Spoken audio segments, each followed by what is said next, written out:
Bonsoir à toutes et à tous. Merci d'être venus nombreux et nombreux chez Carib ce soir. On est très heureux d'accueillir pour la deuxième fois Éric Vuillard. La première fois, c'était il y a 2 ans et demi à peu près. On avait parlé essentiellement de Tristesse de la Terre. Et ce soir, on va parler donc de L'Ordre du Jour, qui est sorti il y a quelques semaines. Un livre étonnant, comme d'habitude, qui nous surprend. Donc, moi, je voulais juste dire quelques mots. Pourquoi, en fait, plus les années avancent, plus je suis attaché, en fait, à ce qu'écrit Éric Vuillard, parce que il y a vraiment une façon rare chez lui, je trouve, de saisir, en fait, des moments historiques, hein, à travers quelque chose qui, au départ, est un peu ténu. Ça peut être... alors, je vais mettre, à l'exception de Conquistador, hein, qui était un peu différent pour moi, mais à partir de la bataille d'Occident et de Congo, c'est de saisir une chose qui peut être un fait qui n'est pas un fait majeur de l'histoire. C'est l'acte final de la conférence de Berlin, c'est une photo, un Congolais aux mains coupées, c'est le décès tardif, long overdue, pourrait-on dire, du maréchal Schlieffen. Et à partir de ça, peu à peu, de complexifier le récit et d'arriver à dire une vérité en fait d'un moment historique extrêmement ample, que ce soit la colonisation du Congo belge et le fait Congo-belge dans son ensemble, que ce soit la course en fait impérialiste entre puissances européennes, culminant en fait dans l'affrontement généralisé de la Première Guerre mondiale, que ça soit ensuite sa Sitting Bull qui sort de sa prison pour se joindre justement à un show, un des premiers grands shows de la civilisation du divertissement de masse, donc Tristesse de la Terre. Et puis ça peut être aussi des gens, vraiment des individus qui sont terriblement anodins, chacun d'entre eux, mais qui tout à coup prennent conscience d'eux-mêmes en tant que foule. Et puis c'est sur une place parisienne, devant une vieille forteresse un peu pourrie qui ne sert pas à grand-chose, en fait, qui sert encore un peu de prison, mais à peine. Et puis ça devient un des plus forts mythes révolutionnaires qui ait jamais été construit. Ça devient 1789, donc 14 juillet.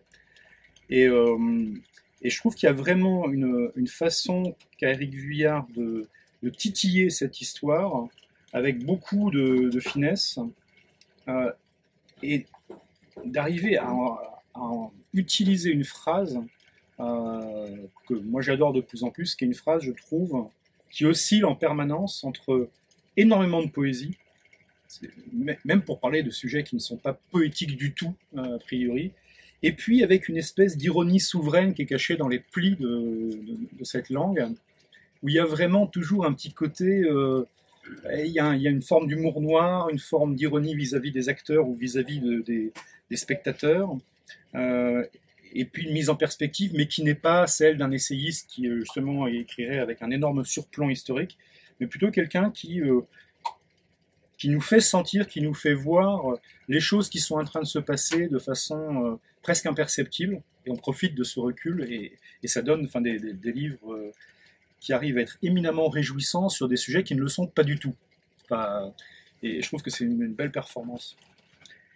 Et donc l'ordre du jour saisit plusieurs moments, on va en parler ce soir de ces différents moments,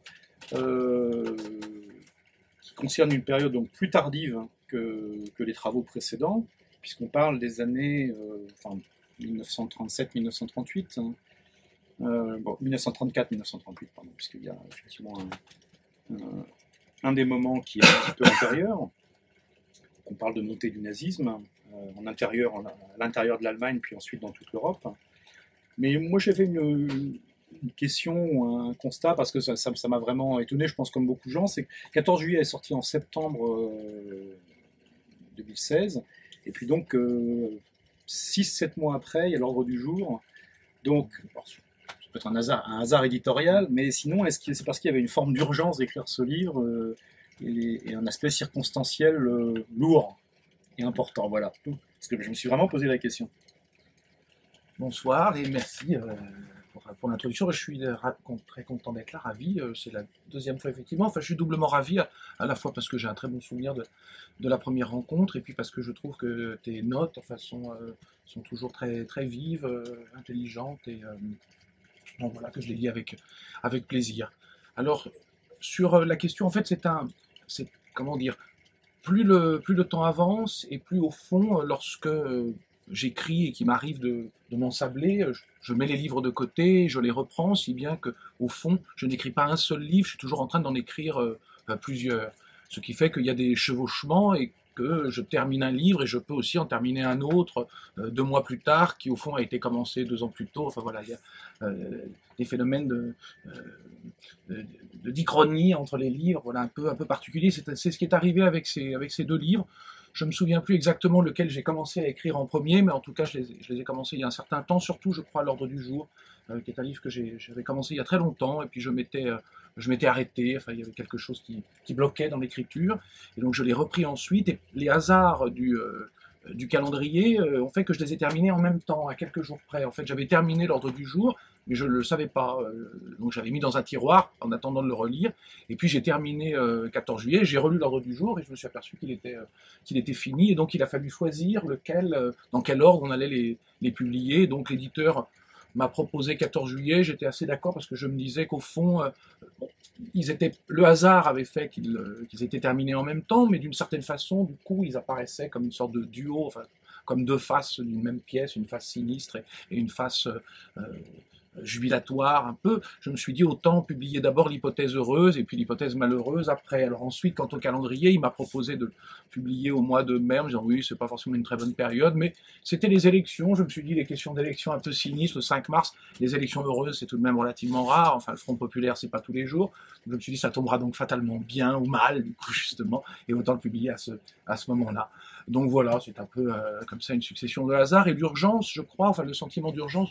Tu sais, j'ai le sentiment qu'il est lié à tous les livres, au fond. Enfin, on écrit toujours dans son temps. Alors si on a un rapport à lui, en tout cas réel, je pense, tout écrivain est inséré, au fond, dans des rapports sociaux et politiques, enfin, comme tout le monde.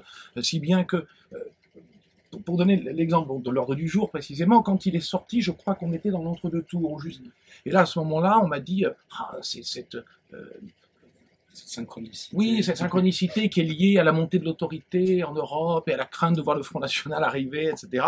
Et puis ensuite, quand Macron a été élu, j'en dis, c'est étonnant la façon dont vous nous montrez combien la grande industrie et la finance dominent. Donc en fait, en 15 jours ou 10 jours, le livre avait changé de sens, ce qui veut dire simplement, je crois, qu'il s'inscrit comme beaucoup d'autres, dans son temps, au sens où tout simplement les coordonnées du livre, qui sont les coordonnées des années 30, sans vouloir faire de comparaison évidemment avec les années 30, sont les nôtres. D'abord, elles sont les nôtres structurellement, c'est-à-dire elles étaient encore les nôtres il y a 20 ans, seulement aujourd'hui, elles se voient davantage. On voit bien que la composante autoritaire que j'évoquais devient très forte aujourd'hui. C'est pas la peine, je pourrais développer, mais je pense que chacun d'entre vous le sent, le perçoit. Je parle pas seulement du climat international, en France aussi. Et puis, de la même façon, les inégalités sociales s'accroissent au fond de façon vertigineuse, et donc le pouvoir des grandes industries et des argentiers est évidemment accru, si bien que les coordonnées du livre semblent avoir quelques rapports avec notre époque. C'est surtout que ça s'aiguise de nouveau et qu'effectivement on peut de ce point de vue-là établir des parallèles, enfin, qui valent ce qui valent, mais qui en tout cas font que dans le passé, finalement, c'est comme s'il y avait des petits miroirs un peu qui étaient dispersés et que selon la période du temps à laquelle on est, il nous renvoie des images différentes, et là, ce qui nous renvoie n'est pas très gai. Et donc, voilà un peu pour la synchronicité. Par rapport à ce que tu disais aussi auparavant dans l'introduction, je pensais notamment à ce que tu disais des différents moments. Ce qui... Allez-y, je vous en prie. Bonsoir. Donc, ce qui... la façon dont le livre est construit, finalement, je crois, enfin, comme les autres, mais de manière peut-être plus visible que les autres, que les livres précédents, c'est que, au fond, il est construit avec un matériau hétérogène visible.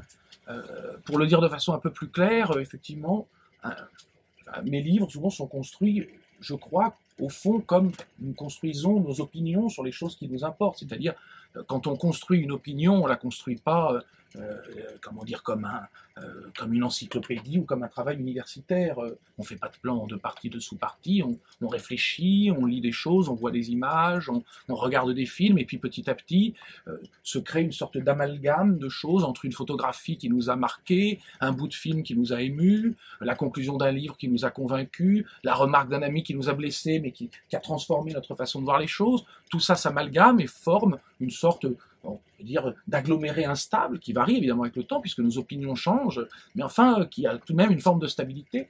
Et je crois que c'est comme ça que nos opinions sont faites, aussi bien les opinions d'ailleurs savantes que les opinions vulgaires, celles que nous avons pour plein de choses qui sont importantes, mais qui ne relèvent pas de l'érudition. Et le livre est fait comme ça, enfin je crois que ça se voit, c'est-à-dire il est question d'une photo, il est question des films d'actualité du temps, enfin de ceux qui m'ayant marqué au cours de l'existence sur cette période, c'est-à-dire sur les prémices de la guerre mondiale, m'ont permis de me faire une opinion, d'avoir un avis qui a varié, mais qui petit à petit, disons, s'est renforcé, devenu plus consistant sur des choses comme, par exemple, une question qui arrive souvent dans les discussions et qui est primordiale, c'est mais qu'aurions-nous fait à l'époque? Comment peux-tu te permettre de juger les gens des années 30? Et puis au fond, qui savait ce qui se passait en 38, en 37, etc. Bon. Et par exemple, le petit, à un moment, l'un des chapitres,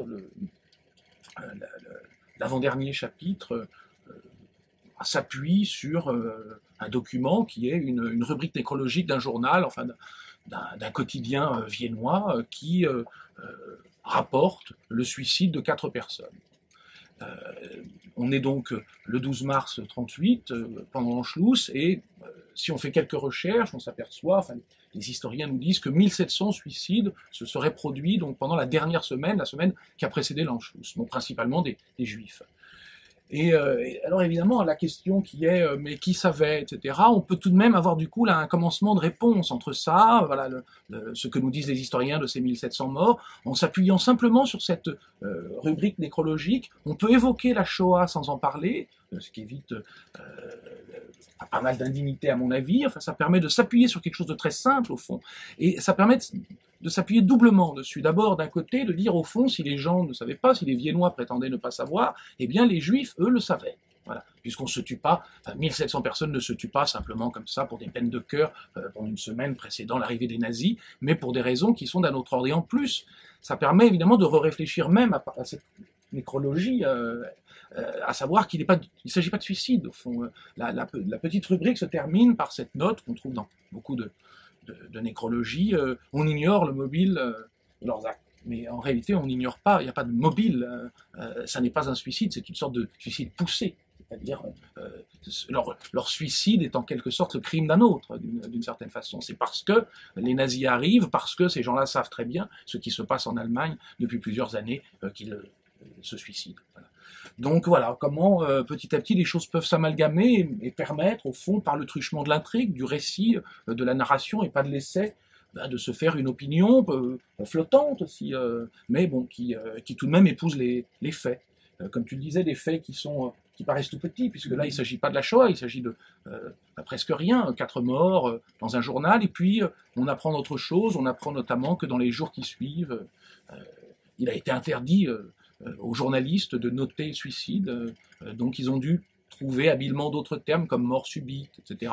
Et puis petit à petit, plus rien, donc les suicides de juifs se sont effacés, et se sont effacés du coup de la mémoire. Voilà. Donc ça, c'est pour un peu la façon de construire l'intrigue. Et puis une dernière chose sur ce que tu disais de l'ironie. Ça me faisait songer dernièrement, là j'avais une petite image, enfin je repensais évidemment le maître de l'ironie étant, alors il y a des tas de choses à discuter quant à au point de vue idéologique de ses œuvres, mais à mon avis Flaubert, enfin ce type très méchant qui accroissait au premier étage, passait son temps à soit songer à sa nièce, soit écrire des textes extrêmement méchants sur pas tout à fait la bourgeoisie, disons sur les parvenus plutôt. Il se moquait de la classe en dessous, pas celle qui vivait un peu plus bas que lui, mais il le faisait très bien, et en somme, j'y songeais l'autre jour, enfin j'ai l'impression que la littérature, pour moi, c'est un peu ça aussi, pas seulement, mais en partie, c'est-à-dire, vous savez, quand on se promène sur une brocante, on tombe parfois sur un petit pot qui a l'air d'être en argent, on se dit tiens c'est chouette, il est pas trop cher, il est un peu cher quand même, on hésite, on l'achète, on rentre chez soi, et puis on le frotte avec du vinaigre et puis tout fout le camp, c'est du fer. La littérature, c'est le vinaigre. Et le fer, c'est la vérité. C'est triste, mais c'est ainsi. Avant que tu nous lises un premier extrait, voilà, je vais rebondir sur ce que tu disais. Une chose, moi, qui me fascine dans l'ensemble de ces textes, et je ne sais pas, voilà, quelle est la part en fait de calcul et d'organisation, comme je disais, tout se fait pas justement comme une dissertation, mais par touche, mais que c'est plusieurs d'entre eux de ces ouvrages, et c'est particulièrement flagrant évidemment pour l'ordre du jour, mais s'attachent effectivement à l'histoire sur des choses où finalement, bien sûr ce sont des sujets qui sont connus, mais il y a une espèce de consensus mou et contemporain qui sont oui mais bon ça va, tout le monde le sait, c'est plus la peine d'en parler. Et je trouve qu'il y a beaucoup de ça m'avait frappé sur le cas du Congo belge. Hein. Non mais on sait qu'il y a tout ça un discours contemporain sur non mais d'accord la colonisation c'était pas bien mais arrêtons maintenant avec ça, c'est fait quoi, hein, passons à autre chose. C'est aussi quelque chose sur la monumentale boucherie de la Première Guerre mondiale, les causes de la Première Guerre mondiale, la course impérialiste, mélange de revanche et puis de recherche de débouchés. Ça a évidemment été analysé en son temps par des historiens en long, en large et en détail, mais c'est plus du tout un sujet à la mode. Enfin, et on le retrouve avec le Wild West Show, la naissance de l'industrie du divertissement de masse. On critiquait le divertissement de masse, ça s'est fait à une époque. Maintenant, bon, et je trouve que ce sont des livres qui sont particulièrement incisifs pour essayer de faire vivre cette mémoire permanente en disant c'est pas parce qu'un sujet a été traité il y a 30 ans ou il y a 50 ans que ça y est, c'est bon. Nous tous, les lecteurs, je vais dire les gens, c'est un peu connoté, mais bon, enfin, les gens. Ah, mais t'aimes bien. En fait. Désolé. Et on est quand même effectivement, je crois qu'on a besoin de ces piqûres de rappel en fait régulières parce qu'il y a des aspects générationnels et le fait que quelqu'un qui s'est intéressé à l'horreur du Congo belge il y a 30 ans, bah, les gens qui maintenant seraient confrontés à ça ne le savent pas. Et j'aime beaucoup ce côté, ce sont des livres qui sont très subtilement démodés, c'est-à-dire qui s'attaquent à des sujets qui ne sont pas à la mode, et qui le font avec une incroyable finesse et qui d'un seul coup les ramènent à la surface. Et je trouve que c'est flagrant pour l'ordre du jour, parce que cette scène un peu fondatrice du livre, alors c'est vrai que je crois que le centre de gravité de l'ouvrage porte plus sur l'Anschluss, probablement, en taille et en foisonnement, mais il y a cette scène fondatrice qui est vraiment digne de Visconti, mais donc d'un film qui remonte à 1972, si je ne me trompe, des damnés, où il y a cette espèce de plongée du grand capital allemand dans le nazisme avec un... Bien sûr, aucun de ces grands capitaines d'industrie n'est devenu du jour au lendemain un fanatique rêvant d'exterminer les juifs et rêvant à la suprématie de la race aryenne. Simplement, c'est bon pour le business. Le nazisme était bon pour le business par rapport à la chienlit communiste. Et la façon dont ces documents réels d'époque, et puis la façon dont justement tu fais un travail de montage, au sens cinématographique du terme, je trouve ça particulièrement puissant. Et ça dit les choses mieux que bien des essais qui feraient le travail justement de décortiquage historique. Et voilà, donc moi ça m'a vraiment frappé cette façon d'aller chercher le sujet où les gens disent mais pourquoi vous voulez absolument reparler de ça, c'est bon, c'est plus la peine. En fait, je pense que c'est plus que jamais et en permanence la peine. Alors, sur cette question, au fond, pourquoi reparler de ça? Je pense que ce qui se trouve au fond, c'est l'idée de la littérature à thèse, qui est visée, au fond. Pas de thèse en littérature. C'est, disons, l'un des points de vue ordinaires qui semble être partagé, d'ailleurs. Tout le monde serait d'accord pour dire que tout est bien, sauf la littérature à thèse. Or, en réalité, si on se décale un tout petit peu, qu'est-ce qui est visé? Qu'est-ce que serait la littérature à thèse? On attend vraiment un exemple. J'aimerais la connaître, cette littérature à thèse. Et au fond, ce qui est visé, je crois, c'est Jean-Paul Sartre. C'est une des formes de l'intimidation moderne standard, réactionnaire. Donc, pas de littérature à thèse, ça veut dire surtout plus un type qui nous traitera de salauds. Voilà ce que ça signifie, je crois, au fond. Parce que par ailleurs, d'ailleurs, je fais un petit ainsi, j'ai lu, j'étais très étonné, c'est un ami qui me l'a filé, parce que je parlais d'elle et je me trompais, enfin, il m'a filé un livre donc de Sagan, où il y a un texte qui s'appelle Lettre d'amour à Jean-Paul Sartre, qui est, je vous le recommande, tout à fait extraordinaire, enfin, qui est très beau, où elle raconte comment elle l'a rencontré, et quand il est aveugle, hein, donc à la fin, et c'est absolument remarquable. Ce qu'elle dit, enfin, elle raconte comment depuis des années elle voulait lui écrire, qu'elle n'osait pas, etc., qu'elle a attendu très tard, et ensuite, donc elle raconte une première entrevue avec lui, ensuite ils se sont assez bien connus, et ça m'a tout à fait surpris, enfin j'ignorais cet aspect de la vie de Françoise Sagan que je connais mal, et donc voilà, j'étais très heureux de lire ça. Et donc voilà, je crois que l'idée de thèse, c'est une des formes standards aujourd'hui qui vise à intimider.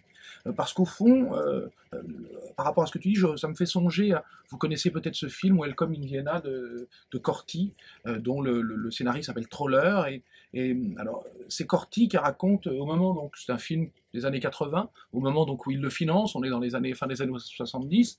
Et donc à ce moment-là, il raconte, donc dans un entretien qui est dans l'avant-scène, il dit voilà, j'essaie de financer mon film et je me fais régulièrement retoquer par des gens qui me disent enfin vous n'avez pas encore nous reparlé de ces histoires de juifs, de nazis, bon. Et précisément, il se trouve qu'on est au moment où l'affaire Waldheim va exploser et où le FPO va commencer à faire surface et avoir pour le coup des réussites électorales marquées. Donc, concomitamment à cette lassitude à l'égard des récits portant sur le nazisme, il se trouve que précisément le nazisme autrichien refait surface une autre figure, enfin un fascisme moderne, enfin bon, qui n'est finalement qu'une façon de se déguiser, enfin de s'apprêter de nouveau pour entrer dans l'histoire.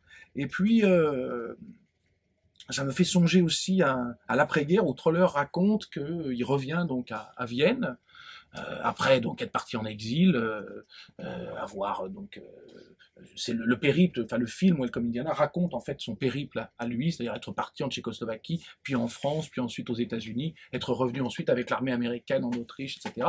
Il raconte que donc il va voir après-guerre un de ses enseignants puisqu'il a besoin d'un de ses diplômes. Et donc il lui demande, excusez-moi, est-ce qu'il vous serait possible de me faire un fac-similé ou quelque chose concernant mes diplômes? Et son prof le regarde et lui dit, c'est un jeune homme, vous auriez pu ne pas les perdre. Donc voilà. Alors il dit, bon, après la Shoah, toute ma famille exterminée et mon exil, j'ai trouvé que ça suffisait, j'ai quitté le pays. Donc vous voyez que ce qui à nous paraît d'une certaine manière terminé, etc., ne l'était pas du tout à ce moment-là en Autriche. Mais pour déplacer les choses, il s'agit aussi de les traiter évidemment différemment. T'évoques les damnés, on le voit bien, et c'est pas les seuls d'ailleurs à l'époque. Le rapport que une certaine avant-garde, surtout cinématographique, peut avoir avec ces choses, érotise, par exemple, ce qui se fait encore aujourd'hui, dire, érotise le fascisme, notamment. Bon, pour moi, il ne s'agit pas du tout d'érotiser le fascisme ou le grand capital, pas du tout. J'ai d'ailleurs une relation à ça conflictuelle, en fait. Je trouve que Les Damnés est un film étrange. C'est un film étrange à plus d'un titre, notamment à un titre. C'est que donc c'est un film qui nous raconte la vie de l'un des personnages qui sera à la fois homosexuel, soumis à sa mère d'une étrange façon, puisqu'il finit par avoir des rapports sexuels avec elle, si je me souviens bien, bon. Et qui serait donc un Krupp, d'une certaine façon, puisqu'il porte, je crois que ça s'appelle la famille Essenberg, or les Krupp, donc en voilà un, c'était lui qui était aux manettes à ce moment-là, vivait à Essen. Donc c'est de lui dont il s'agit. Sauf que Gustave Krupp, là en l'occurrence ce petit monsieur, appartient à un patriarcat très cucéré, et il est ni homosexuel, ni très érotique dans son existence, est peu marqué par... donc il n'y a pas de coulisses sexuelles à chercher chez lui. En revanche, il se trouve que l'ancêtre de sa femme, puisque lui, c'est ça qui est assez drôle, donc lui s'appelle Gustav Krupp von Bohlen von Albach.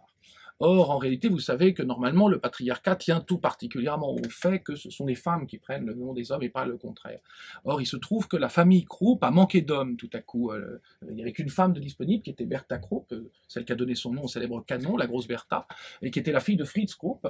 Et donc, il se trouve que le Kaiser trouvait tout à fait impensable qu'une femme puisse diriger une entreprise de canon, la première au monde, si bien qu'il lui a trouvé un petit hobro prussien, sans le sou, disponible, aimable, qu'on puisse cornaquer à souhait, et qui s'appelle Gustav von Bohlen von Albach, et qui va donc accepter très aimablement de prendre le nom de sa femme. Vous voyez comme il était ouvert d'esprit, c'était un petit éloge marqué de cet homme.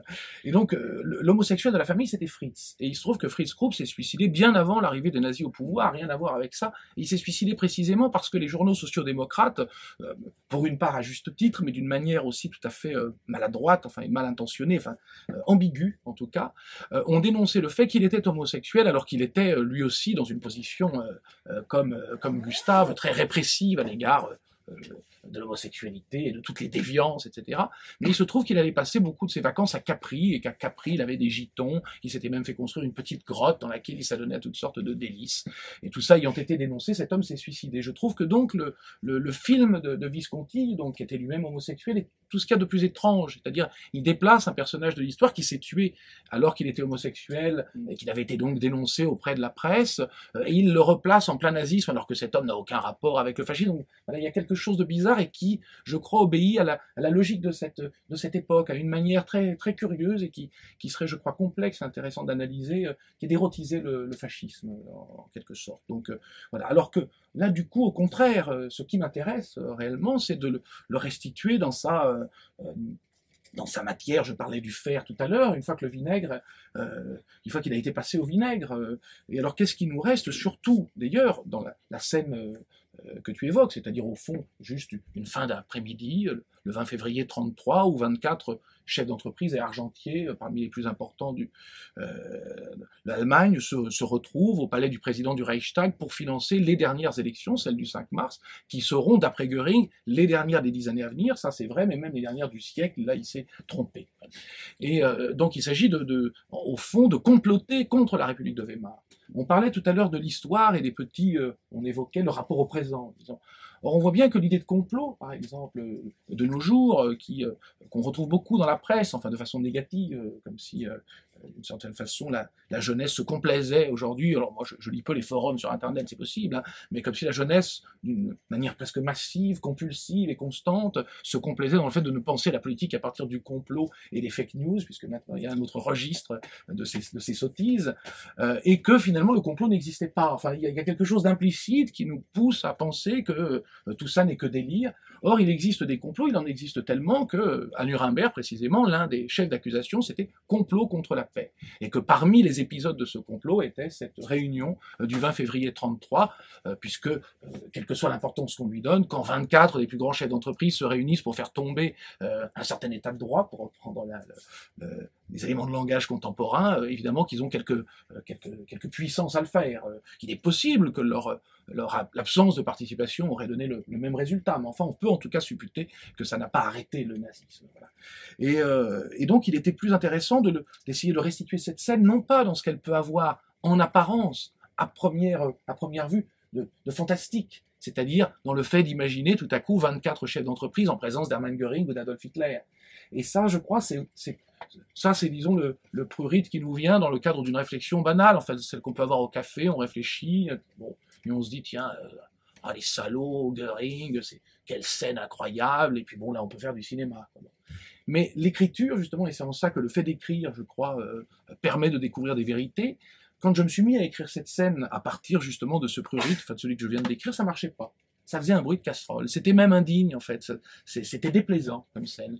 Donc, je me disais, merde, bon, qu'est-ce qui se passe? Et en général, enfin, j'ai maintenant pour habitude, de me dire que quand ça marche pas, c'est pas que l'écriture marche pas, c'est pas ça. Enfin, c'est qu'il y a quelque chose que j'ai pas compris et que l'écriture me permettra peut-être de comprendre. Il faut écrire autrement. Enfin, il faut se laisser aller à l'écriture. Et du coup, en m'y abandonnant un peu plus, j'ai écrit la scène de façon plus ironique encore, et en ajoutant une charge d'ironie, au fond, elle devenait banale, c'est-à-dire en la décrivant de façon ordinaire, en disant non plus que l'arrivée de Göring, en n'essayant pas, disons, de jouer sur les registres du suspense ou de la surprise, mais au contraire, en banalisant l'arrivée de Göring, elle devenait au fond plus exceptionnelle à certains égards, au sens où il était exceptionnel de penser ça sur le registre, précisément, de la banalité. Or, c'est finalement l'expérience intime que nous en avons quotidiennement. c'est-à-dire le fait que les grands industriels fréquentent tous les dictateurs du monde pour leur vendre des canons ou de l'acier, n'a rien d'original. Les ciments Lafarge, en ce moment, voilà, sont en train d'en faire des preuves. Donc nous le savons, mais nous l'oublions. Nous l'oublions parce que l'histoire, les informations et tout un tas pour des raisons d'ailleurs différentes, liées en tout cas pour ce qui est de l'histoire comme discipline, je pense à son épistémologie, c'est-à-dire à la distance, à la neutralité, fatalement nous présente avec un sérieux qu'ils n'ont pas, les grands de ce monde, et on finit par effectivement oublier leurs manœuvres, enfin le côté tout à fait vulgaire au fond de ces activités financières. Et puis juste pour terminer sur ce complot donc du 20 février 33, ce qui m'intéressait beaucoup aussi, qui est lié à ce que je disais au début de l'intrigue, enfin de comment, ce que tu évoquais des différents moments, puisque le livre est construit à la fois, donc on a ce récit qui porte sur le 20 février 33, et puis après on a le récit d'une visite d'Halifax, donc qui est un politique britannique important, et qui va rendre une visite privée à Göring et à Hitler, qui nous raconte dans ses mémoires, qui portent un titre magnifique, Plénitude des jours. Il n'y a pas besoin de beaucoup d'ironie pour se rendre compte que tout ça peut avoir de profondément choquant et délirant que d'appeler des mémoires qui portent principalement sur la Deuxième Guerre mondiale, Plénitude des jours. Voilà. Et puis aussi, donc, comme tu le disais, l'Anschluss, mais aussi des épisodes de l'après-guerre, si bien qu'au fond, l'intrigue du livre, c'est élaboré, enfin, par l'écriture elle-même, autour d'un point aveugle qui est la guerre. Et pour diverses raisons, d'abord parce que je crois, enfin, je me voyais fort mal d'essayer de raconter la Shoah, par exemple, ni même la guerre elle-même, mais les batailles, puisque je ne me voyais pas, là encore, faire de l'épique sur les batailles de la Deuxième Guerre mondiale. Et puis surtout, ce qui m'est apparu en écrivant, c'est qu'au fond, la guerre mondiale ou la Shoah structure notre rapport au savoir aujourd'hui. C'est-à-dire que ça fait partie de l'essence même de notre rapport au savoir humain en tout cas. Ça le structure pour l'instant en tout cas. Et donc il était d'une certaine façon plus intéressant de s'appuyer sur ce point aveugle qui de toute manière est là dès le début. C'est-à-dire n'importe quel lecteur aujourd'hui qui commence par la journée du 20 février 33 ne pas penser à la Shoah, à la guerre mondiale, il le sait. Et donc voilà, c'est au cœur du récit comme une sorte de point aveugle qui l'irrigue d'une certaine manière. Je m'appuie sur mon savoir implicite et sur celui du lecteur. Mais comme tu disais, ce qui est fascinant, c'est que dans la façon dont tu le racontes, effectivement, tu utilises ce degré suprême d'ironie, mais en même temps, et c'est ce qui donne sa vérité, enfin, je me dis, alors, y compris en s'y prenant à 2 fois ou à 3 fois, mais ça reste une banale levée de fonds, comme le fait n'importe quel parti politique vis-à-vis d'un syndicat patronal dont il partage en fait l'ambition. Enfin, effectivement, on a du mal à imaginer le Parti communiste levant des fonds auprès des 30 plus grands industriels allemands, mais n'importe quel parti, et ça, effectivement, c'était vrai en 1933, et on sait, c'est totalement vrai en 2017. C'est banal. Enfin, et c'est ce que, justement, tout en ne masquant à aucun moment la charge de l'histoire que nous, on sait, alors que eux, le 20 février 1933, ne le savent pas, enfin, même Göring, mais ça donne cette puissance, en fait, cette espèce de vertige en disant, mais c'est un acte ordinaire de gestion. Enfin, et je crois que je ne sais pas si tu liras cet extrait-là, mais il y a un moment, là je dis juste la phrase, cette réunion du 20 février 1933, dans laquelle on pourrait voir un moment unique de l'histoire patronale, une compromission inouïe avec les nazis, n'est rien d'autre pour les Krupp, les Opel, les Siemens, qu'un épisode assez ordinaire de la vie des affaires, une banale levée de fonds. Tous survivront au régime et financeront à l'avenir bien des partis à proportion de leur performance. Alors j'aime beaucoup cette phrase venimeuse en fait à la fin, parce que je trouve que c'est une des caractéristiques de ta gestion des paragraphes dans beaucoup de tes textes, c'est que tu exposes quelque chose qui est déjà extrêmement fort, mais tu réussis généralement à trouver une phrase finale de paragraphe qui est d'un degré de venin supérieur. Et ça, je suis très méchant. Mais ça, j'aime beaucoup. Parce que c'est vrai, moi en lisant ça, ça m'a beaucoup fait songer au travail qu'a fait Alban Lefranc autour de Si les bouches se ferment, et de la fraction Armée Rouge, et du ressentiment profond qu'avait une partie de la jeunesse allemande des années 1967-1973 vis-à-vis en fait de l'occultation du passé nazi d'une grosse partie de l'appareil économique et politique de la République fédérale allemande. Et chose qui... au moment où voilà, on parle de 2010, 2012, 2017, c'est des choses on n'en parle plus. Moi, ça m'a frappé quand j'ai vu que les textes d'Heinrich Böll, qui est un des écrivains allemands qui a le plus travaillé, lui, sur sur la façonteuse du miracle économique allemand.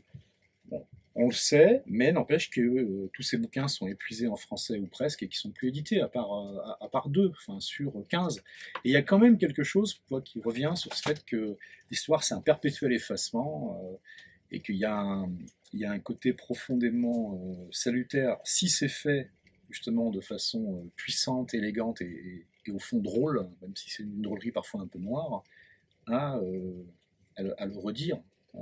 Et puis sur ce que tu dis du temps, enfin du rapport à notre époque, on peut le lire évidemment toujours un texte de différentes manières. On peut dire se tromper en partie en le lisant, en tout cas quant aux intentions que je peux avoir. Et je crois que les textes sont nourris d'intentions. Enfin, je vois pas comment on pourrait écrire sans intention, enfin comme tout nu, aimable, ouvert à l'avenir, les bras en croix. Enfin non, on n'écrit pas comme ça. Évidemment, chaque phrase, enfin la langue est faite de telle sorte, évidemment, qu'il y a toujours un vouloir dire dans la langue qui s'inscrit. Et puis tu parlais de ces chutes, de ces fins de paragraphes qui sont d'une certaine façon des tours de vis aussi. Parce que l'écriture est ainsi faite, je crois que les écrivains, on a quelque chose, enfin comme une impulsion bizarre, mais qui n'est pas si bizarre que ça.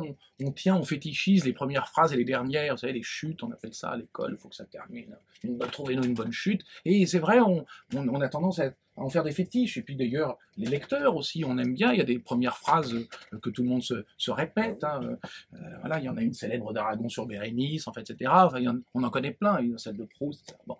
Donc tout ça compte, mais ça n'est pas vulgaire. Enfin, c'est évidemment parce que le lecteur sent bien que la première phrase permet de démarrer, d'ouvrir quelque chose, que d'une certaine façon, elle engage. Je parlais du vouloir dire, c'est-à-dire tout de suite, une direction est prise. C'est comme quand on coupe un bout de bois, quoi. Après, on peut plus revenir, on suit quelque chose. Alors, on peut le recouper complètement autrement, mais enfin, après, il faut bien suivre la ligne, la scie circulaire, il va, et l'élan est pris, quoi. Et puis, la chute, c'est pareil. C'est-à-dire, moi, en tout cas, pour ma part, je la sens. Elle arrive, en fait. Je la sens, et quelquefois, je l'ai avant, en fait. Et j'essaie de l'atteindre. Je suis pas sûr d'y arriver. Donc ça se tend, je la vois venir, et puis quelquefois je la rate, et puis d'autres fois j'arrive à l'attraper, l'arc est tendu, et puis bon, j'ai l'impression que ça marche et je la garde. Donc c'est la langue en fait qui travaille ça, la langue et le sens au fond ensemble. Et donc dans une sorte de combat qui est à la fois dirigé et qui ne l'est pas, puisque la langue aussi nous enveloppe. Donc et pour revenir à notre époque, c'est évidemment on peut le lire. Alors, les gens disaient, c'est une dénonciation de la montée de l'autoritarisme aujourd'hui. Oui, peut-être. Bon, je suis pas sûr que ce soit la lecture, pour moi, en tout cas. Je pensais à autre chose, par exemple, ces derniers temps, une chose qu'on a peu vue. Enfin, j'en ai même pas lu de commentaires, ça m'a étonné. On nous parle toujours de l'état de droit, avec des trémolos dans la voix sans cesse. Bon, là, on sait qu'on a un grand nombre de députés, plusieurs centaines, qui ont préféré se rabattre sur ce qu'ils appellent leurs mandats locaux, pudiquement. Or, il s'agit pas de mandats locaux, il s'agit de mandats exécutifs, en réalité. C'est-à-dire, ce que n'aperçoit pas, semble-t-il, le corps intellectuel aujourd'hui, c'est que, en masse, le corps législatif est en train de se rabattre vers l'exécutif. C'est tout de même étrange, au fond. C'est dire, alors, on va me dire, c'est parce qu'ils veulent pas prendre le risque de ne pas être réélus, sûrement. Mais c'est tout de même un geste étrange en démocratie, parlementaire, précisément, que de quitter le Parlement pour, finalement, un petit poste, disons, où le pouvoir, justement, est plus important, enfin, plus hiérarchique, qui est celui de l'exécutif, puisqu'au fond, l'essence même d'un régime démocratique, ça n'est pas l'exécutif. Le roi incarne l'exécutif très bien, il n'y a pas besoin d'élection pour l'exécutif. Or, précisément, normalement, le régime représentatif, lui, est incarné par le Parlement. Donc, un glissement autoritaire, c'est ça aussi, c'est ce genre de choses. Quand 200 députés glissent de cette façon, je crois qu'on peut, d'une certaine manière, légitimement s'inquiéter de leur... Non pas que ça soit un projet de leur part, ça veut dire qu'il y a une sorte de conscience politique qui s'évapore. C'est ça qui est au fond inquiétant. Ça veut dire que le rapport, ne serait-ce qu'à la démocratie parlementaire, est en train de céder sur des points importants et qui n'est même pas repéré par le corps entier des journalistes qui ne le voient pas. C'est-à-dire, je leur lance pas la pierre, c'est comme si ça ne se voyait pas, au fond. Donc on ne voit là-dedans que la composante carriériste, c'est-à-dire se dire, bon, ils se rabattent sur le mandat qu'ils vont pouvoir tenir. Or, c'est pas ça, je crois, le plus important. Puisqu'on peut, après tout, aller à les élections et les perdre et conserver et reprendre son mandat local après. Enfin, il y a 1000 manières de faire, et puis après tout, travailler ailleurs que dans la politique, à ses mérites aussi. Donc voilà. Et puis, juste pour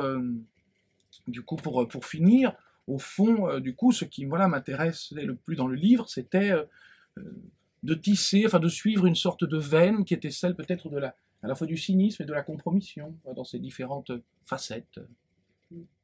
en scintillement. Est-ce que tu nous donnes un extrait? Ah bah volontiers.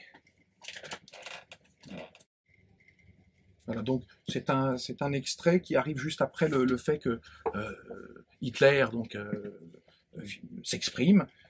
Donc il fait un discours d'une demi-heure et voilà. Ça arrive à ce moment-là. Il y eut une toux caverneuse. Un capuchon de stylo fit un minuscule cliquetis. Silence. Ils écoutèrent. Le fond du propos se résumait à ceci. Il fallait en finir avec un régime faible, éloigner la menace communiste, supprimer les syndicats et permettre à chaque patron d'être un Führer dans son entreprise.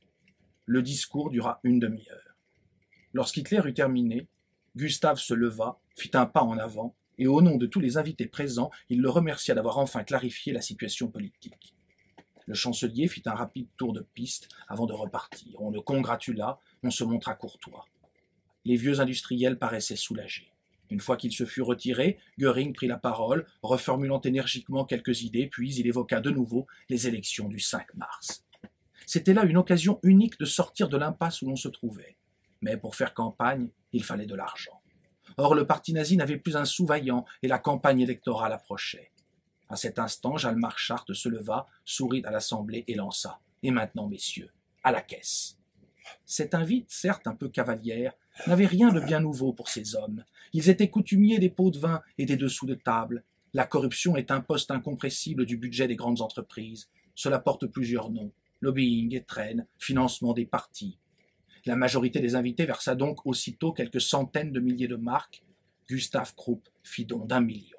Georges von Schnitzler de 400 000, et l'on récolta ainsi une somme rondelette. Cette réunion du 20 février 1933, dans laquelle on pourrait voir un moment unique de l'histoire patronale, une compromission inouïe avec les nazis, n'est rien d'autre pour les Krupp, les Opel, les Siemens qu'un épisode assez ordinaire de la vie des affaires, une banale levée de fonds. Tous survivront au régime et financeront à l'avenir bien des partis à proportion de leurs performances. Mais pour mieux comprendre ce qu'est la réunion du 20 février, pour en saisir le fond d'éternité, il faut désormais appeler ces hommes par leur nom. Ce ne sont plus Günther Kant, Wilhelm von Opel, Gustav Krupp, Auguste von Fink qui sont là, cette fin d'après-midi, le 20 février 1933, dans le palais du président du Reichstag. Ce sont d'autres noms qu'il faut dire. Car Günther Quandt est un cryptonyme. Il dissimule tout autre chose que le gros bonhomme en train de se poisser les moustaches et qui se tient gentiment à sa place autour de la table d'honneur. Derrière lui, juste derrière lui, se trouve une silhouette autrement imposante, ombre tutélaire, aussi froide et impénétrable qu'une statue de pierre. Oui, surplombant de toute sa puissance, féroce, anonyme, la figure de Quandt, et lui donnant cette rigidité de masque, mais d'un masque qui collerait au visage mieux que sa propre peau. On devine au-dessus de lui Accumulator N fabrique âgée, la future Varta que nous connaissons, puisque les personnes morales ont leurs avatars comme les divinités anciennes prenaient diverses formes et au fil du temps s'agrégeaient d'autres dieux. Tel est donc le nom authentique des Quandt, leur nom de démiurge, puisque lui, Günther, n'est qu'un tout petit tas de chair et d'os comme vous et moi, et qu'après lui, ses fils et les fils de ses fils s'assiéront sur le trône. Mais le trône, lui, demeure, quand le petit tas de chair et d'os s'aigrit dans la terre. Ainsi, les 24 ne s'appellent ni Schnitzler, ni Witzleben, ni Schmidt, ni Fink, ni Rosterg, ni Hubble, comme l'état civil nous incite à le croire. Ils s'appellent BASF, Bayer, Agfa, Opel, IG Farben, Siemens, Allianz, Telefunken. Sous ces noms, nous les connaissons. Nous les connaissons même très bien. Ils sont là, parmi nous, entre nous. Ils sont nos voitures, nos machines à laver, nos produits d'entretien, nos radios réveils, l'assurance de notre maison, la pile de notre montre. Ils sont là partout, sous forme de choses. Notre quotidien est le leur. Ils nous soignent, nous vêtent, nous éclairent, nous transportent sur les routes du monde, nous bercent. Et les 24 bons hommes présents au palais du président du Reichstag ce 20 février ne sont rien d'autre que leurs mandataires, le clergé de la grande industrie. Ce sont les prêtres de Ptah.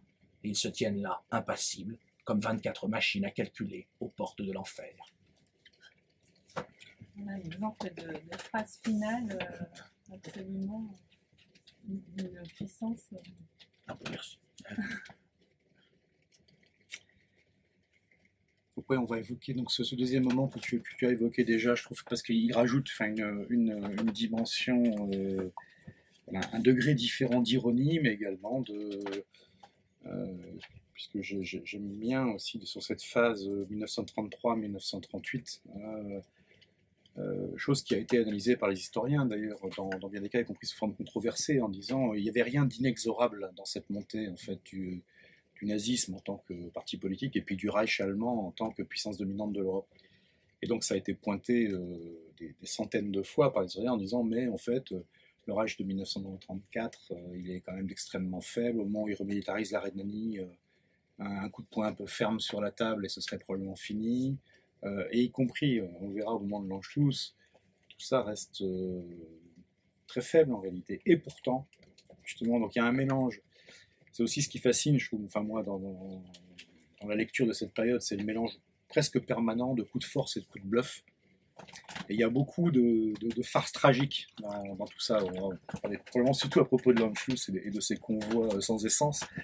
Et donc il y a ce personnage d'Halifax, je trouve que la façon dont je suis saisi le 20 novembre 1937, donc cette visite privée de Lord Halifax, donc qui est quand même un très très grand personnage anglais, je ne sais plus s'il est lié ou lié à la famille royale, enfin, et C'est un aristocrate, membre du gouvernement, qui a été plusieurs fois membre du gouvernement et qui a occupé les postes les plus éminents. Alors, et bien entendu, en novembre 1937, le Royaume-Uni n'est pas en guerre avec l'Allemagne, donc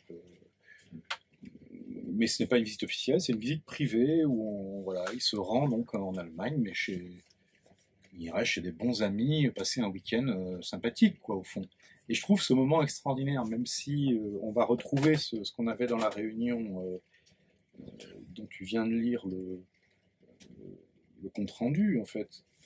C'est pas nécessairement spectaculaire, mais c'est le fait de le lire avec ces années de recul qu'on a désormais qui lui donnent son côté ordinaire devient extraordinaire. Ouais, je trouve, et j'aime bien. Et donc, comment tu as attrapé en fait ce moment-là? En fait, il y a un jeu, je trouve, très curieux en général dans la vie, enfin pour nous tous, entre ce que l'on voit, ce qui est évident, et ce qu'on ne voit pas. Il y a un titre, là, je ne sais pas si je le redirai bien, de Baldwin, je crois que c'est... Alors en français, c'est un très mauvais titre, c'est Meurtre à Atlanta. Ça ne correspond pas du tout au titre anglais, qui doit être quelque chose comme Things I've Not Seen, ou quelque chose comme ça, c'est-à-dire les choses que nous n'avons pas vues, non, Evident Things I've Not Seen, quelque chose comme ça, les choses évidentes que nous ne voyons pas. Et je pense qu'il y a là quelque chose de très important, c'est-à-dire que nous ne voyons pas, bon, ça se discute, c'est-à-dire qu'en tout cas, que nous ne verbalisons pas d'une certaine manière, qui ne détermine pas notre jugement quand elle devrait le faire. Bon, j'en évoquais d'ailleurs certaines tout à l'heure. Par exemple, pour prendre une chose contemporaine, pour être un peu polémique, bon, la célèbre poignée de main Trump, Macron, dont on a beaucoup parlé. On a tous bien vu que toute une poignée de main, quand même, enfin, son importance historique était toute relative. Et cependant, il semble que beaucoup de gens ont eu l'impression qu'il se passait quelque chose, là, quand même. Il y a donc une cécité, enfin des formes de cécité étranges. Et pour toute comparaison gardée, évidemment, revenir sur cet épisode de l'histoire qui est la visite d'Halifax, il existe des actualités du temps où on voit Halifax filmé avec Hermann Göring en voiture. Et là, il y a quand même quelque chose qui se voit, enfin qui saute aux yeux immédiatement, un peu comme le ridicule de cette poignée de main. C'est-à-dire que Hermann Göring, lui, n'est pas avare en démonstration physique, c'est-à-dire c'est un homme qui aime se vêtir, s'habiller, se déguiser, enfin qui est un histrion en fait. Donc il a un couteau, une sorte de poignard à la ceinture, un chapeau à plumes, une sorte de grand manteau à col de fourrure, enfin, donc il est évident que n'importe quel spectateur et n'importe quelle personne qui se serait trouvée en présence de cet homme aurait vu immédiatement, enfin ça se voyait sur le film qu'on avait affaire là à un histrion, à quelqu'un, le cas échéant de dangereux, en tout cas d'instable. Lord Halifax, qui pourtant fait partie d'une aristocratie revêche, enfin pointilleuse sur l'étiquette, etc. Là, semble n'avoir absolument rien vu puisqu'on les voit sur le film tranquillement assis l'un à côté de l'autre. Là encore, il faut le dire, c'est une visite privée. Il n'était donc pas du tout obligé de venir, hein, et donc non seulement de se retrouver avec Göring, comme ça, en faisant des promenades en voiture, mais ils vont même ensuite visiter une sorte de parc à bisons, donc on a là des scènes absolument grotesques où on les voit devant, enfin regardant un vague troupeau de bisons, donc faut imaginer donc Göring, comme je viens de le décrire, déguisé, et puis il faut entendre, enfin ce qu'on n'entend pas évidemment dans le film, mais ce que l'on sait, ce que Göring peut dire à ce moment-là. C'est-à-dire, on sait aujourd'hui comment était Göring, sa façon de... on le voit dire dans le film, puisqu'il n'arrête pas de rire dans le film, ça se voit, donc il est en train de charrier les gens, de blaguer, donc non seulement on a ce type absolument entripaillé, vêtu de la sorte, mais en plus on peut tout à fait imaginer la loquacité qui s'associe à ça. Et Halifax, lui, qui est à côté, qui se tient correctement, un petit peu comme un bâton de chaise, ne scie pas, au fond. Il va même plus loin, puisque là, les témoignages du temps le rapportent, et notamment sa propre correspondance. Il est allé jusqu'à lui faire des propositions, enfin pas sexuelles, hein, mais politiques. C'est-à-dire lui dire que, au fond, qu'il a renouvelé les liens à Hitler, si l'Allemagne, évidemment, s'intéressait, alors, il parle pas en termes d'annexion tout à fait, mais à l'Autriche et à la Tchécoslovaquie, et notamment à sa partie germanophone, eh bien, le gouvernement de Sa Majesté pourrait, voilà, si tout ça se faisait, disons, dans les règles, on pourrait en parler. Il va donc au devant des désirs d'Hitler. Donc non seulement il semble ne rien voir, et puis alors il va plus loin, c'est que lisant ses mémoires, alors c'est toujours très intéressant, enfin ça vient d'Althusser, qui a inventé dans Lire le Capital ce qu'il appelle la lecture symptomale. Alors c'est quelque chose de compliqué, mais dont on peut faire plusieurs usages, et notamment un dont je fais un peu usage là, c'est-à-dire qu'il nous dit, au fond, quand on lit un texte, on peut s'intéresser à différentes choses, on peut s'intéresser au fond à sa structure générale, à sa physionomie générale, mais on peut s'intéresser aussi à certains types de détails sur lesquels on bloque en quelque sorte, qui, si on ne les enjambe pas, pourraient modifier finalement justement cette structure générale, qui de contact en contact viendrait nous montrer un autre texte, enfin nous obligerait. Finalement, c'est une chose qui lui vient en partie évidemment de Freud, hein, donc de cette pensée qui, je crois, structure notre pensée à tous, la pensée moderne, à savoir que la vérité gît dans les détails. On les appelle symptômes ou indices dans les romans policiers. Vous voyez et que donc c'est par un parcours, et je crois que c'est assez vrai, puisque c'est une manière de penser qui est fidèle à notre expérience quotidienne, enfin notre expérience de la pensée en général. C'est-à-dire la pensée chemine de cette façon-là. Elle chemine pas par grande synthèse, et ça vient, alors là je fais un peu une digression, mais c'est marrant, ça vient d'un type qui s'appelle Morelli, qui était un expert au fond du 19e siècle en œuvre d'art. Donc il était missionné, enfin c'est lui notamment qui, pour de grandes galeries de peinture comme le Palazzo Pitti, etc., de grandes collections, est venu dire si c'était ou non tel ou tel grand peintre ou un faussaire au fond, ou alors une mauvaise attribution. Et à l'époque, la théorie qui prévalait était une théorie synthétique, c'est-à-dire on essayait de repérer le style de Botticelli en général, et donc de dire non, là, vous voyez, ça n'est pas le style de Botticelli réellement, ou alors c'est un tableau de jeunesse. Et lui a apporté donc, avec cette théorie du détail, une toute autre manière d'entrer dans l'œuvre et de pouvoir l'identifier, et de dire non, dans un atelier, lorsqu'un peintre apprend à peindre, ce qu'ils apprennent tous, au fond, et qui ne permet pas, du coup, de les reconnaître, puisque là, pour le coup, le faussaire le connaît et l'apprend lui aussi, c'est un certain nombre de traits extrêmement généraux. Et en revanche, certains détails, comme par exemple les lobes d'oreilles chez Botticelli, ou la bouche, ou les lèvres, etc., chez tel ou tel peintre, n'étaient pas appris dans cet atelier. Et c'est donc à ça qu'il faut s'intéresser, parce qu'à ça, on reconnaît la marque personnelle et subjective du peintre, à ce détail, qui peut échapper au faussaire.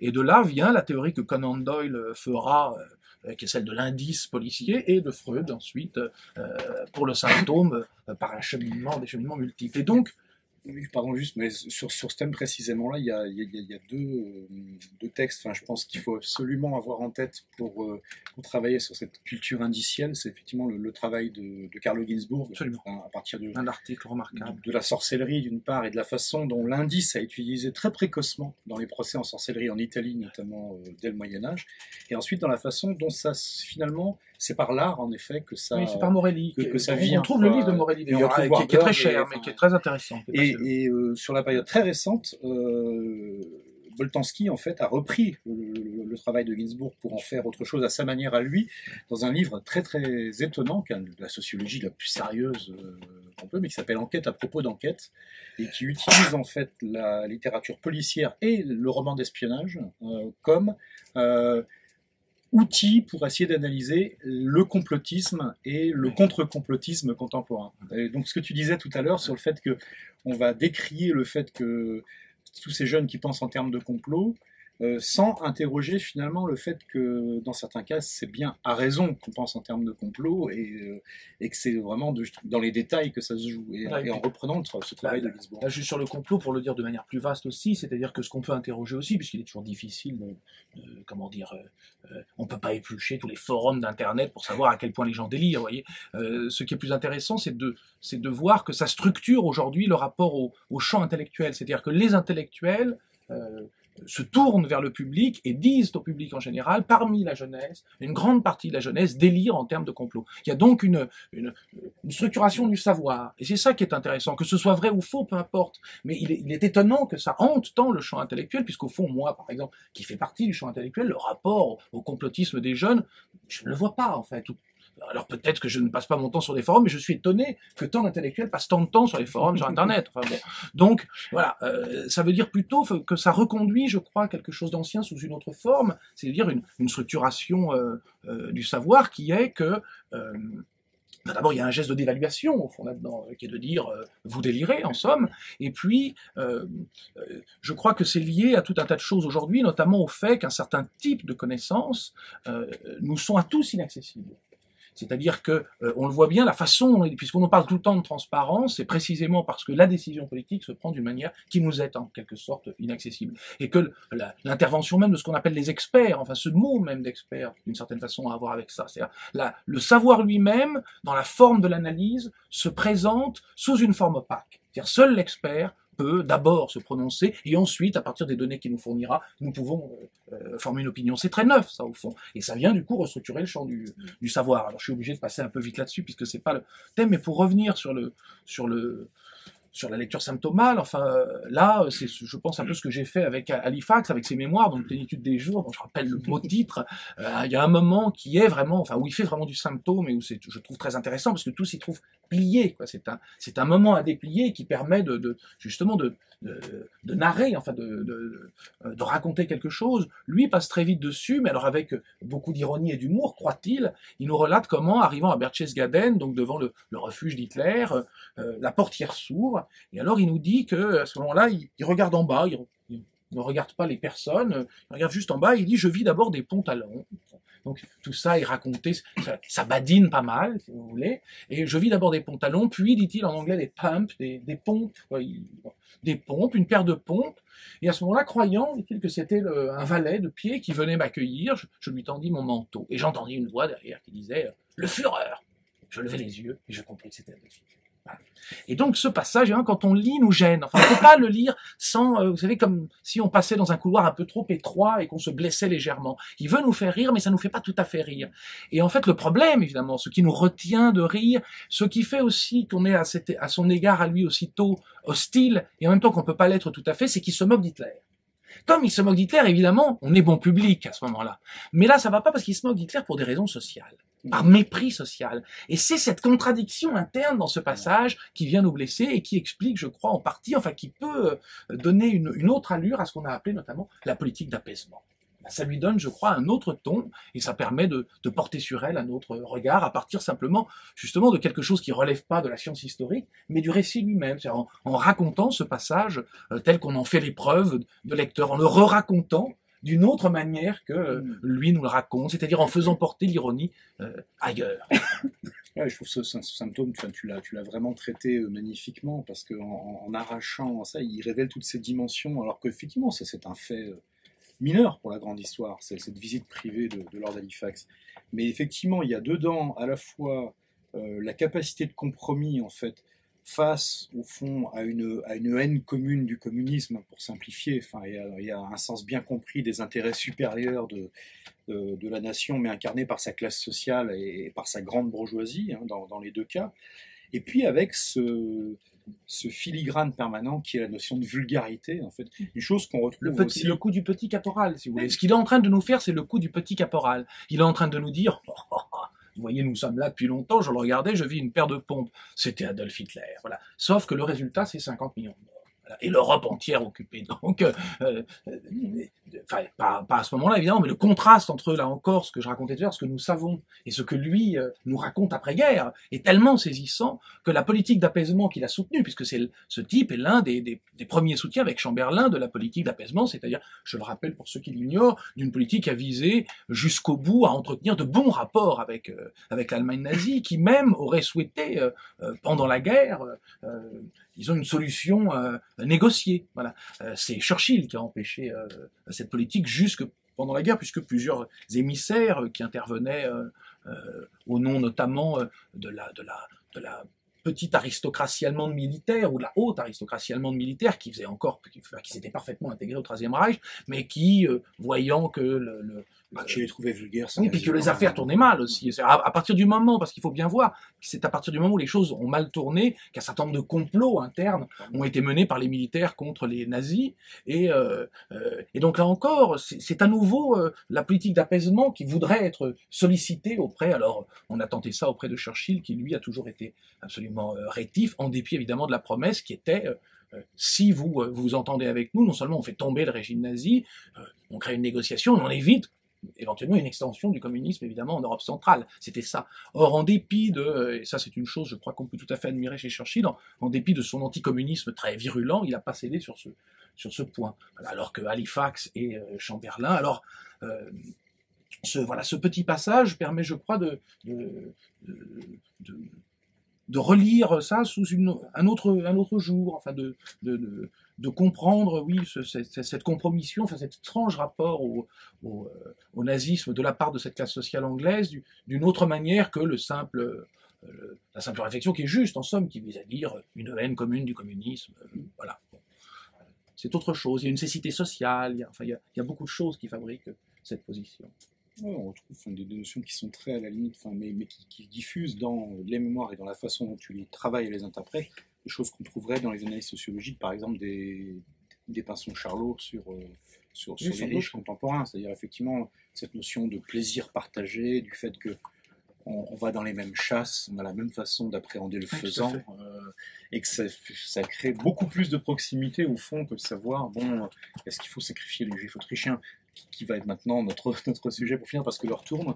Donc à la fois c'est probablement la partie la plus importante en taille de l'ordre du jour, mais c'est celle, je trouve, où tu atteins le summum de cet équilibre, cette relation permanente entre la farce et la tragédie, pour reprendre ce que disent Marx et Zizek, qu'il y a vraiment c'est à la fois atroce ce qui se passe dans ces semaines qui précèdent l'Anschluss, l'annexion de l'Autriche par l'Allemagne nazie, et il y a en même temps des scènes mais de comédie, quoi. Enfin, et puis ensuite des scènes, on croirait que ça a été tourné par les réalisateurs on a retrouvé la 7e compagnie, avec ces files de chars et de camions sur les routes, disant, mais où est passée l'essence, mon Dieu, c'est quoi ça? Alors qu'on parle de la Wehrmacht, et bon, il y a ce mythe tenace de l'efficacité surhumaine de la machine de guerre nazie et allemande, qui effectivement dans ces mois de 1938 est mise tout de suite, alors même que la vraie guerre n'a pas commencé, est mise à l'épreuve. Oui, parce que c'est au fond, je crois, pour une part, le récit a deux forces. Il a des forces de compréhension que j'évoquais tout à l'heure, mais il a aussi des forces de persuasion qui comptent. C'est-à-dire qu'en l'occurrence, là, je m'affronte à une chose qui est la propagande, sous sa forme visuelle principalement, c'est-à-dire les actualités du temps. C'est-à-dire qu'au fond, en dépit de ce que nous savons, par exemple, nous savons à peu près tous que l'armée allemande, à l'époque, et même en 40, n'est pas une armée principalement de blindés. Nous le savons très bien, c'est une armée à cheval, en grande partie, et à pied. Au fond, les blindés sont l'exception dans cette armée encore.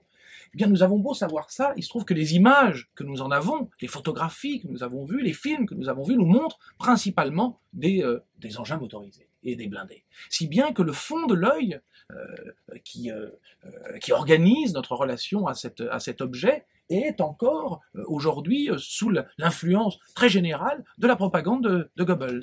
Et notre connaissance reste du coup à des effets marginaux au fond sur nos convictions. C'est ça qui est étrange. Or le récit peut, je crois, persuader d'autre chose. C'est-à-dire que effectivement, on a plusieurs témoignages tout à fait dignes d'intérêt qui nous rapportent que, notamment celui du général Jodl à Nuremberg, et puis les études faites par toute l'équipe de Churchill, les deux chercheurs autour de lui, et puis les services secrets britanniques de l'époque, qui notent que 70% des engins à moteur, et pas seulement des tanks, vont tomber en panne, et pour des raisons multiples. D'abord parce que l'armée n'est pas prête, donc ce sont des tankettes en fait de démonstration, et pas du tout ces sublimes Panzer qu'on verra dans tous les films, comme ça franchir les collines allègrement. Pas du tout, ce sont des petites tankettes qui seraient bien incapables de faire la guerre contre un tank Renault, pour deux raisons. D'abord parce que leur puissance même de tir n'est pas suffisante pour percer le blindage d'un tank Renault, et ensuite parce que le moindre tir d'un tank Renault les ferait voler en éclats. Et puis ensuite parce que précisément elles ne peuvent pas non plus franchir plusieurs centaines de kilomètres sans avoir des problèmes mécaniques. Mais lors d'une rencontre, je suis tombé sur quelqu'un qui m'a raconté des choses assez drôles, qui a été dans l'armée et les tanks, et qui me disait, mais vous savez, aujourd'hui, l'armée française, c'est un petit peu pareil. Et vous voyez, on a le défilé du 14 juillet, on voit des tanks. Et bien, chaque année, pour que ce défilé ait lieu, il faut déshabiller un tank pour en habiller un autre. C'est-à-dire que dans chaque unité, vous avez 2 tanks qui fonctionnent, et puis 7 ou 8 qui sont en très mauvais état. Donc on déshabille ceux d'une unité pour avoir suffisamment de tanks, et l'une des craintes pendant les jours qui précèdent est précisément qu'un tank ou 2 ou 3 tombe en panne sur les Champs-Élysées. Voilà. Donc évidemment, la tendance, la mécanique est donc un souci permanent des armées qui veulent faire bonne impression en dépit de leur mauvais entretien. Et là, en l'occurrence, c'est quelque chose qui vient toucher, alors d'ailleurs pour le 14 juillet aussi, mais pour d'autres raisons, qui vient toucher les convictions les plus élémentaires et les plus fortes que nous devons avoir sur cette guerre. Parce que si précisément, comme tu le disais, cette armée était impréparée, que le matériel était défectueux, qu'il était d'ailleurs sous-développé, au fond, alors qu'ont fait nos chefs d'État. Voilà. Et il me semble que ça reste une question importante. Et puis, tu parlais de l'ironie, enfin là précisément l'ironie, le récit qui, épousant d'une certaine façon la courbe que Chaplin a inaugurée, relate cela sous le registre du cocasse, enfin de la farce, je crois, permet de contrebalancer un petit peu peut-être ce que la propagande de Goebbels a laissé au fond de notre œil, puisque l'ironie a sa force, elle aussi, elle est moins forte que les images sans doute et l'actualité, puis elle est moins forte que la masse colossale évidemment, mais enfin bon, je pense qu'elle a des vertus persuasives, et au fond elle permet de reprendre la phrase célèbre d'Hegel que tu citais un petit peu l'air de rien, reprise par Marx magnifiquement en introduction d'un de ses plus beaux récits. Les choses se produisent toujours 2 fois dans l'histoire, la première fois sous forme tragique, la deuxième sous forme de farce. On peut penser aussi que tous les événements dans l'histoire se produisent d'une certaine façon en 2 étapes, d'abord sous forme de farce, et leurs conséquences ensuite sont tragiques. Est-ce que tu lirais du coup un extrait Oui, volontiers. Deuxième, pour finir en fait. Donc j'espère que ça sera clair pour tous ceux qui n'avaient pas lu en fait l'ordre du jour, que c'est voilà, je dis rarement ça, mais c'est un nouvel ouvrage d'Éric Viard, c'est toujours aussi passionnant en fait que les précédents. Ça nous entraîne voilà, sur des chemins qui sont un petit peu plus proches de nous que les précédents. C'était seulement il y a 80 ans. Ça résonne, comme toujours, mais quand on parlait du Congo, quand on parle du 14 juillet 1789, ça résonne un peu chacun à sa manière, mais avec des indices voilà, qui sont disposés un peu pour que chacun s'en saisisse. Ça résonne avec des choses qu'on vit aujourd'hui, et c'est d'une écriture qui, je trouve, particulièrement fascinante, avec cette finesse en fait pour arriver à jouer dans la même phrase sur plusieurs registres en simultané, et avec une grande élégance et une espèce de sourire, je ne vais pas dire britannique, parce que comme on vient de parler de Lord Halifax, c'est peut-être pas terrible, mais il n'y a pas que lui. Mais oui, il y a quelque chose d'extrêmement subtil. En tout cas, c'est un très très beau texte. Et vous l'aurez saisi également, c'est un texte qui s'offre parfaitement. Donc n'hésitez pas à en prendre tout à l'heure plusieurs pour vos amis qui s'en réjouiront. Les amis anglais, voilà, je l'adore.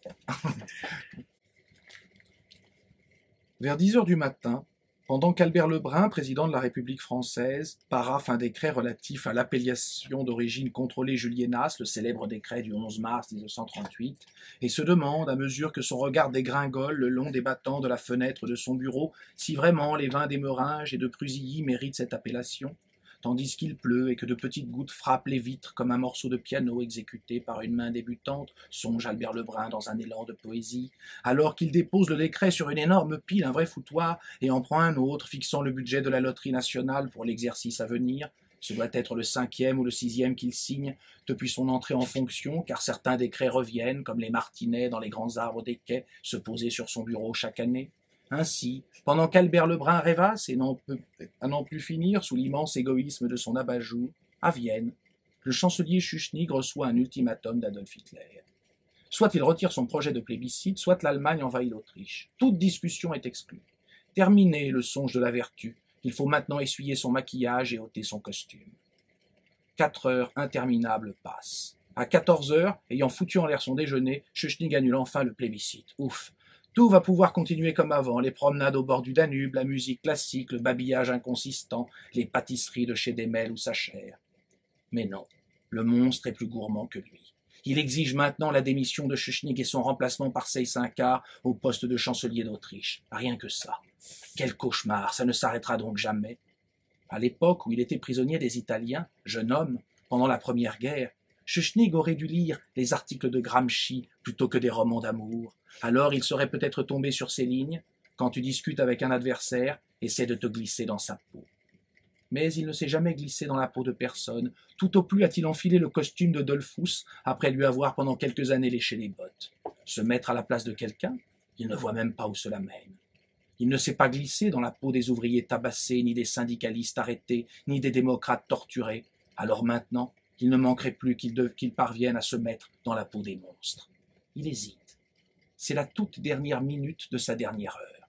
Et puis, comme d'habitude, il capitule. Lui, la force et la religion. Lui, l'ordre et l'autorité.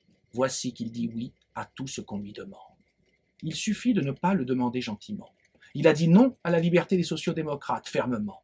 Il a dit non à la liberté de la presse, avec courage. Il a dit non au maintien d'un Parlement élu. Il a dit non au droit de grève, non aux réunions, non à l'existence d'autres partis que le sien. Pourtant, c'est bien le même homme qu'embauchera après la guerre la noble université de Saint-Louis, dans le Missouri, comme professeur de sciences politiques. Sûr qu'il en connaissait un bout en sciences politiques, lui qui avait su dire non à toutes les libertés publiques. Aussi, une fois passée la petite minute d'hésitation, tandis qu'une meute de nazis pénètre dans la chancellerie, Schuschnigg, l'intransigeant, l'homme du non, la négation faite dictateur, se tourne vers l'Allemagne, la voix étranglée, le museau rouge, l'œil humide, et prononce un faible « oui ».